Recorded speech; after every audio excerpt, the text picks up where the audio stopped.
Hello students, target defence classes Garhwa में आपका फिर से स्वागत है। पिछले क्लास में हम लोगों ने आर्टिकल के बारे में देखा था।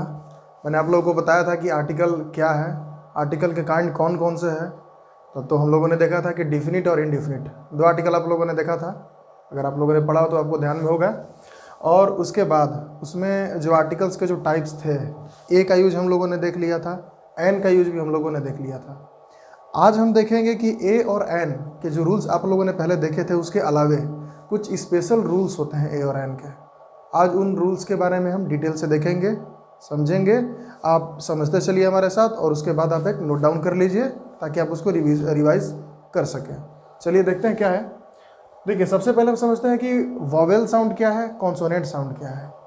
तो वॉवेल का 5 होता है कैटेगरी, आप जान ही रहे हो कि ए, ई, आई, ओ, यू, यही 5 होता है। अब वोवेल साउंड क्या होता है ये हम समझेंगे। देखिए, वोवेल साउंड क्या होता है कि जिसका उच्चारण हिंदी वर्णमाला के स्वर अ, आ, ई, अंग, मतलब इन सारी, मतलब जब हम बोल रहे हो तो बोलने में जब हम उच्चारण करें तो इन सब का साउंड निकलना चाहिए। जब ये चीज़ निकले तो समझ लीजिए कि वो क्या है, वोवेल का साउंड है। ये कॉमन सी चीज़ है, ये आप समझ रहे होंगे। उसके बाद है कॉन्सोनेंट साउंड। तो कॉन्सोनेंट साउंड क्या होता है कि जिसका उच्चारण व्यंजन वर्ण क, ख, ग, छ, त्र, ज्ञ इसकी तरह हो। ठीक है, तो इन्हें हम कॉन्सोनेंट साउंड कहते हैं। ये भी ऑलरेडी आप लोग ज़्यादातर पढ़ ही चुके होंगे क्योंकि ये बहुत पहले से आपको बताया जाता है। अब वॉवेल में जैसे ए और एन के जो स्पेशल रूल्स हैं, अब हम उन स्पेशल रूल्स को देखेंगे कि क्या है, कहाँ पर उनका हम यूज करेंगे।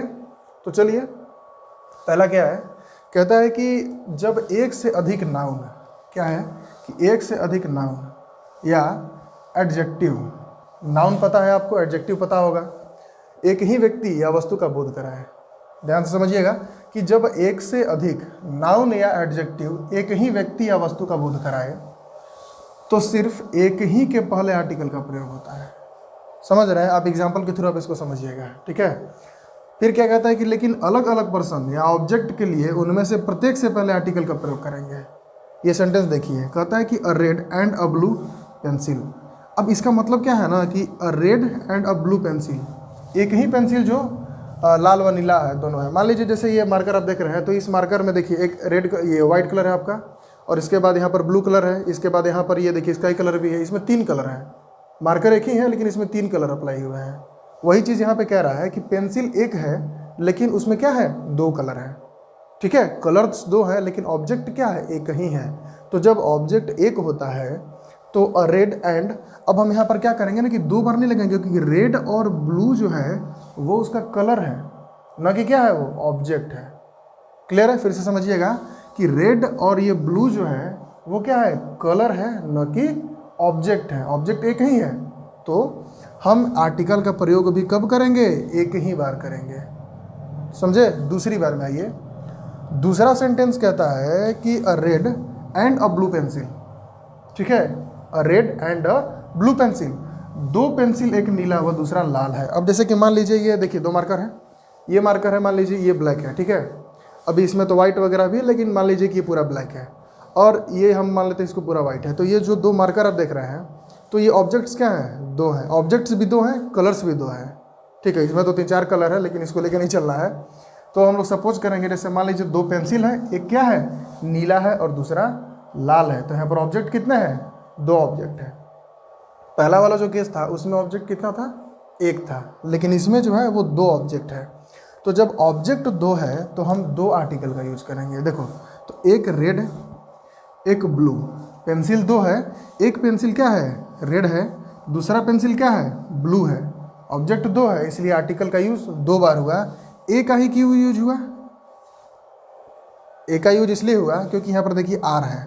आर क्या होता है, कॉन्सोनेंट होता है, प्रोनाउंस करेंगे आर से ही हो रहा है। तो a red and a blue pencil, blue क्या है, बी, ये भी तो कॉन्सोनेंट है ना, तो इसलिए हम यहाँ पर ए लगाते हैं। समझ में आ गया? तो इसका पूरा का यही मतलब हुआ, अगर ऑब्जेक्ट सिंगल है तो एक आर्टिकल का यूज होगा, अगर 2-3 ऑब्जेक्ट हैं तो जितने ऑब्जेक्ट्स हैं सारे ऑब्जेक्ट्स के पहले एक आर्टिकल लगेगा। ओके, आगे ये देखिए, फिर कहता है कि लेकिन सेंटेंस में बहुत सारे आर्टिकल्स का अलग अलग नाउन्स के साथ प्रयोग करना है तो आर्टिकल उस शब्द के अनुसार होगा जिसके पहले वह प्रयुक्त हो रहा है। अब इस पूरे सेंटेंस को एक बार ध्यान से पढ़िए आप।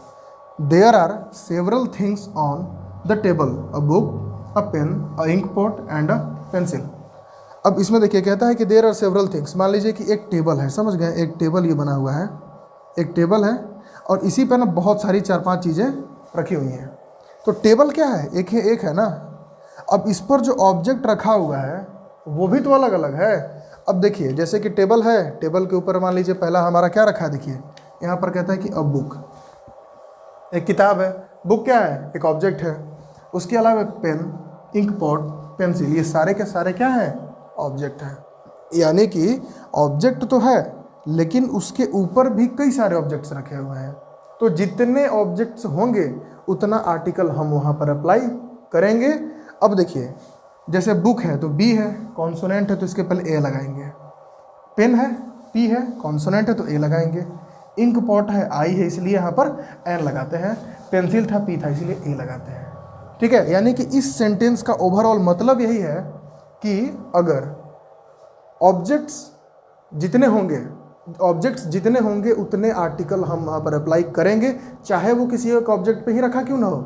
जैसे टेबल था, टेबल के ऊपर 4-5 ऑब्जेक्ट रखे हुए हैं, तो जितने ऑब्जेक्ट्स हैं उन सब का अपने आप में एक अलग इंपॉर्टेंस है, तो हम वहाँ पर उतने ही आर्टिकल को लगाएंगे। क्लियर है? अब आगे देखते हैं। अब देखिए आगे क्या है कि ए एन का प्रयोग सिंगुलर काउंटेबल नाउन्स के पहले, ठीक है, ए एन का प्रयोग सिंगुलर काउंटेबल नाउन्स के पहले निम्नलिखित अर्थों में होता है। कहाँ होगा? एनी के अर्थ में। एनी का मतलब होता है कोई, किसी वर्ड में अगर एनी हो, ठीक है, एनी का मतलब कोई भी, आप उसको मतलब फिक्स नहीं कह सकते, कोई भी हो सकता है ना एनी, तो उसके रीजन में ये आपका यूज होगा। जैसे देयर वॉज अ किंग, कहते हैं ना कि एक राजा था या कोई राजा था, तो देयर वॉज अ किंग। अब एनी की बात ही यहाँ पर की जा रही है। अब एनी लिखा नहीं है लेकिन हमको समझना है कि देयर वॉज अ किंग यानी कोई एक राजा था, तो यहाँ पर किंग से पहले चूंकि के है तो यहाँ पर क्या लगेगा? ए लगेगा। ओके, नेक्स्ट है कि दर, यानी कि दर का क्या होता है? रेट। समझ गए? नापतोल, मेजरमेंट। गति सूचक यानी कि स्पीड को बताने वाला, ठीक है। तो इन 3 चीज़ों के अर्थ में, अब देखिए ये सब सारा चीज़ हिंदी आप लोग को इसलिए लिखवा रहा है ना क्योंकि इंग्लिश टू इंग्लिश अगर आप लोग को बताएं तो आप लोग नहीं समझ पाइएगा। बहुत लोगों को दिक्कत क्या ही होती है ना कि टीचर उनको पढ़ा देते हैं, इंग्लिश टू इंग्लिश तो पढ़ा देते हैं लेकिन वो समझ नहीं पाते, क्योंकि मदर टंग हमारा शुरू से क्या हिंदी है, तो हम उस चीज़ को ज़्यादा बेटर तरीके से समझ पाएंगे। हमको जानना क्या है? बेसिक चीज़ को ही समझना है ना। अब उसको हम चाहे हिंदी लैंग्वेज में क्यों ना समझे, सीख तो रहे इंग्लिश हम, तो इसीलिए आपको जो है दोनों लैंग्वेज में बताया जा रहा है। अब देखिए, तो दर यानी कि रेट, नापतोल यानी कि मेजरमेंट, गति सूचक यानी कि स्पीड। एग्जाम्पल से समझते हैं। Wheat sells at ₹40 a kilo. अब देखिए ₹40 a किलो, अब ये जो चीज़ है ये आपको क्या बता रहा है? ₹40 a किलो क्या बता रहा है? मेजरमेंट बता रहा है ना कि 1 किलो जो है वो 40 रुपये में बिक रहा है, तो यहाँ पर हम अ किलो लगाएंगे। इसके बाद है सेकेंड, देखिए he is driving eight 50 kilometre an hour. ये क्या बता रहा है? स्पीड बता रहा है। तो अभी आप लोगों ने देखा कि स्पीड को डिनोट करने के लिए जो है उससे पहले हम एन लगाते हैं, ठीक है। तो आवर, इसको लिखा होता है एच लेकिन उच्चारण क्या होता है? आवर, तो उससे पहले एन लगेगा। तीसरा चीज़ क्या है? Rate. He earns 200 rupees a day, यानी वह एक दिन का कितना कमाता है? 200 रुपये कमाता है। तो ये क्या बता रहा है? आपको रेट बता रहा है। तो देखिए मेजरमेंट, स्पीड एंड रेट, ये तीनों जब यूज होता है तो इनके जगह पर आर्टिकल का यूज होता है। वावेल होगा तो कॉन्सोनेंट होगा, इन दोनों के हिसाब से हम ए और एन को फिल करते हैं, ठीक है। इसीलिए यहाँ पर डी था तो हम यहाँ पर क्या लिखते हैं? ए लिखते हैं। समझ में आ गया होगा आपको? आगे देखिए, थर्ड पॉइंट है कि जब किसी व्यक्ति के नाम के अलावा, ठीक है, क्या है कि व्यक्ति के नाम के अलावा उसके बारे में कोई और जानकारी नहीं होती तो उसके पहले ए एन का प्रयोग होता है ताकि वह काउंटेबल बन जाए। अब मान लीजिए किसी व्यक्ति का नाम हमको सिर्फ पता है, बाकी उसके बारे में नो नॉलेज, बिल्कुल जीरो लेवल का नॉलेज है हमको, हम कुछ नहीं जानते उसके बारे में, समझ गए? तब वहाँ पर ए और एन का यूज होता है। कहाँ? उस नाम के पहले ना। जैसे यहाँ पर देखिए, देखने में थोड़ा सूट पटांग लगेगा ये कि यहाँ पर नाम है मिस्टर गुप्ता है, उसके पहले देखिए यहाँ पर ए लगा हुआ है, और mister Gupta saw me last year.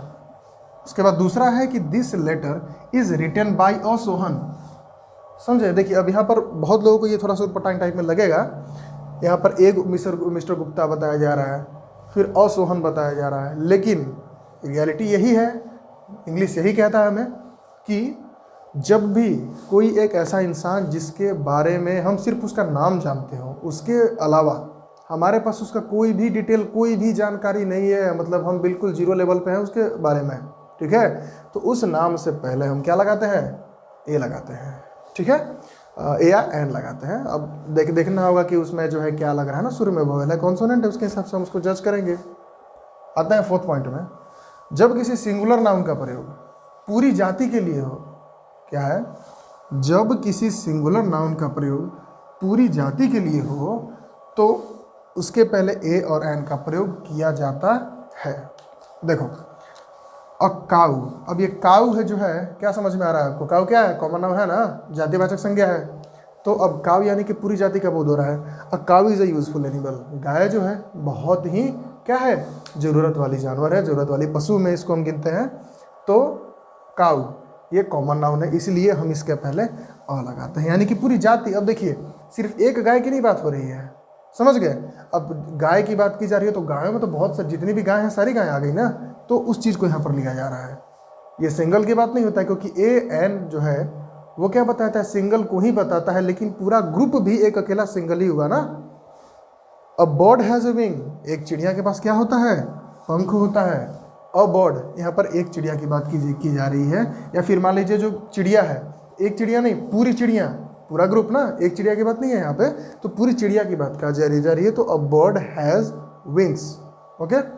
आगे आइए, जब किसी एब्स्ट्रैक्ट नाउन का प्रयोग एक विशेष प्रकार के गुण के अर्थ में होता है तो उसके पहले भी ए एन का प्रयोग होता है।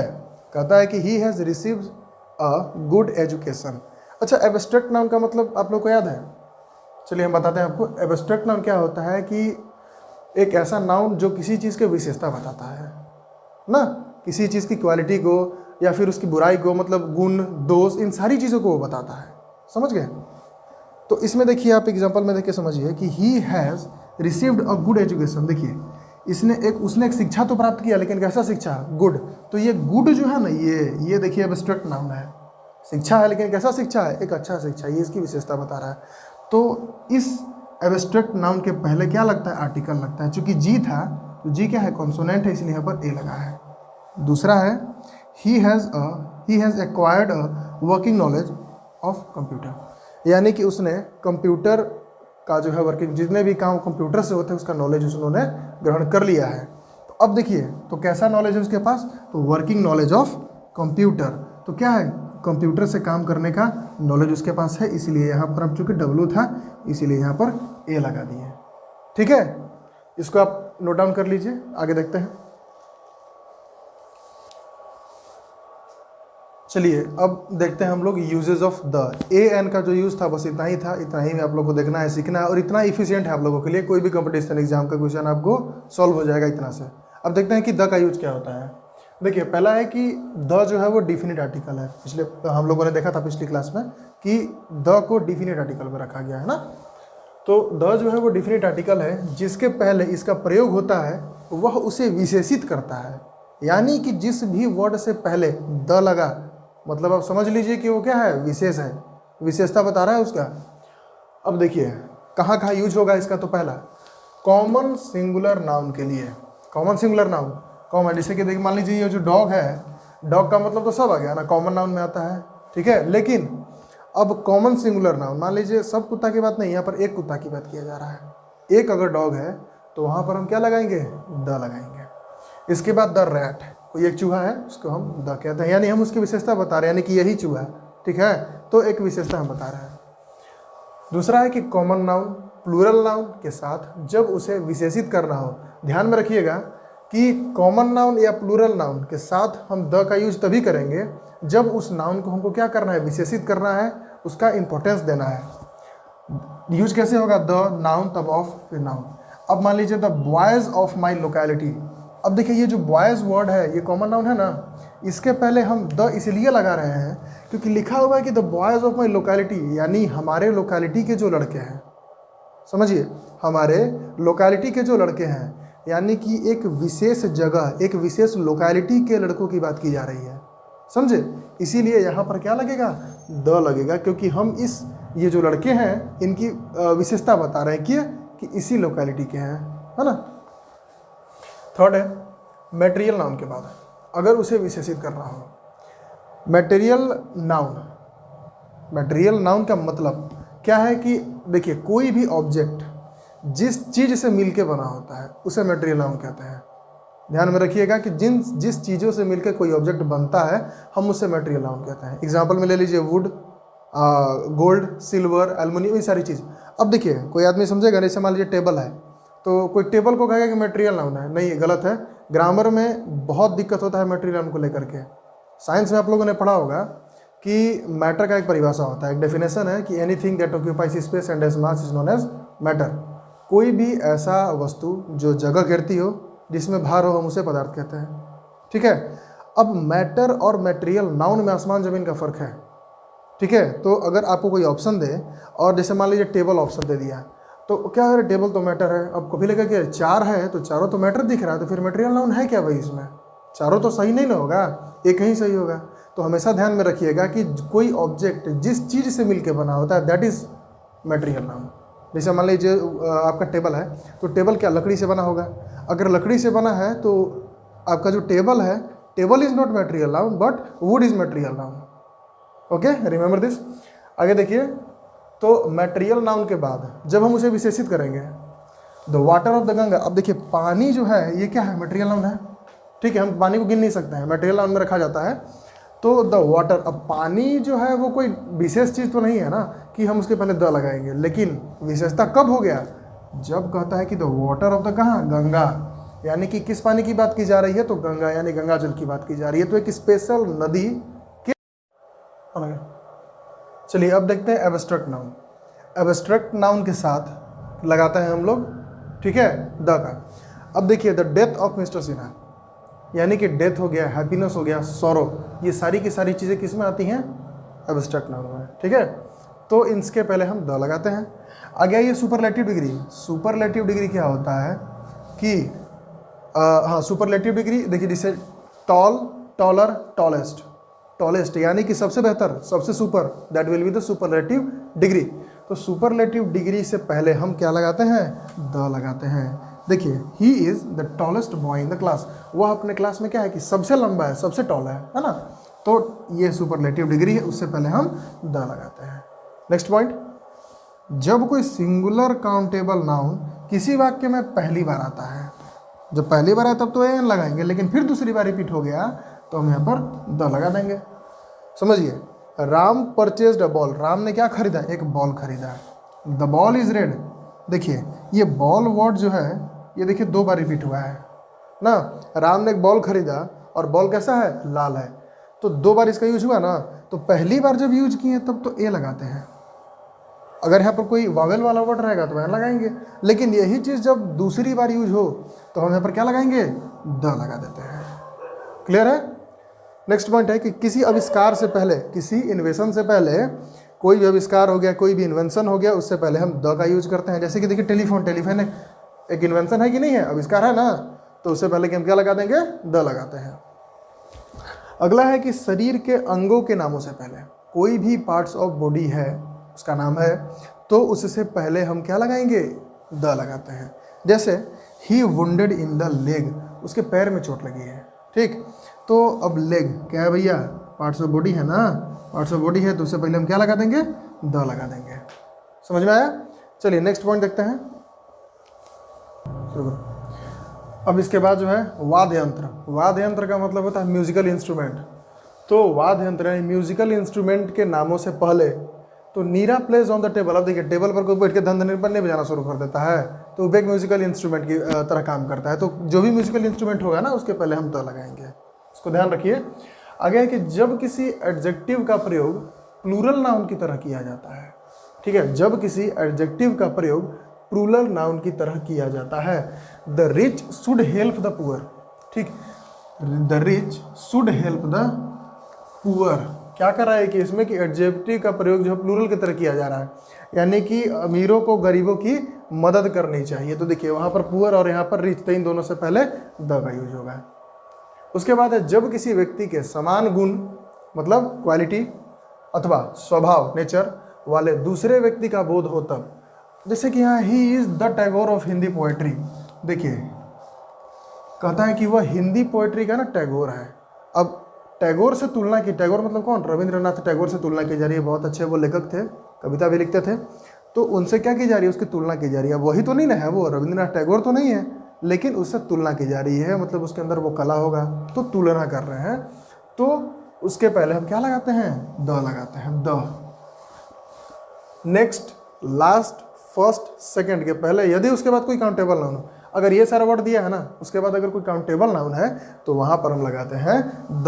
तो जैसे देखो यहाँ पर फोर्थ लिखा हुआ है, रॉ कॉलम है, चौथा, पांचवा, छठा, हम इसको गिन सकते हैं कि नहीं गिन सकते हैं, इसीलिए इनके पहले क्या लगता है, द लगता है। आगे धार्मिक समुदाय से पूर्व, कोई भी रिलीजियस कम्युनिटी है उसके पहले हम द लगाते हैं। उसके बाद है राजनीतिक दलों के नामों से पहले, ठीक है, राजनीतिक दलों के नामों से पहले लगाएंगे। नदी नहर के नाम अगर होंगे तो उससे पहले लगाएंगे द। फिर समुद्र तथा महासागर यानी ओशियन, इन सबसे पहले क्या लगाते हैं, द लगाते हैं। फिर है आर्म्ड फोर्सेस, मतलब आर्म्ड फोर्सेस में जो कानून लागू करने वाले नाम होते हैं उनके पहले द लगाते हैं। फिर जो वस्तु दुनिया में केवल एक ही है, अब एक क्या होगा, अर्थ है भैया। इसके बाद सन है, मून है, ये सब क्या है, पूरी पृथ्वी पर, तो मतलब पूरी दुनिया में एक ही ना है, इसीलिए इसके पहले हम द लगाते हैं। इसके बाद सरकारी शाखाओं, ठीक है, गवर्नमेंशियल ब्रांचेस, साम्राज्य में वंश, अगर कोई वंश है उसके पहले द लगेगा। ऐतिहासिक काल, इसके बाद कोई कमेटी हो गया, क्लब हो गया, फाउंडेशन हो गया, तो इन सारी चीज़ों के नाम से पहले हम क्या लगाते हैं, द लगाते हैं। तो अभी जितना आप लोगों ने पॉइंट्स देखा कि द का यूज कहाँ होता है, तो इन सारे पॉइंट्स से अगर कोई भी वर्ड आपके एग्जाम में ऑप्शन दिया हो, आप उसको याद रखिएगा ये सब पढ़ करके, और उन ऑप्शन में से एक आप टिक कर दीजिएगा। द के बहुत सारे यूज हैं, ए एन के तो लिमिटेड यूज है, लेकिन द के यूज अनलिमिटेड है, बहुत सारे हैं। बस हमको इतना समझना है कि द का यूज जो होता है वो क्या करता है कि किसी भी चीज़ को ना विशेषित कर देता है, स्पेशलाइज्ड कर देता है, समझ रहे हैं, ये चीज़ होता है। तो यही था हमारा आर्टिकल। आर्टिकल में इतने चीज़ें होते हैं, इन्हीं के बेसिस पर आपके एग्जाम में क्वेश्चन पूछता है, और इसी के बेसिस पे आपको जो है उनका जवाब देना है। ओके, बस।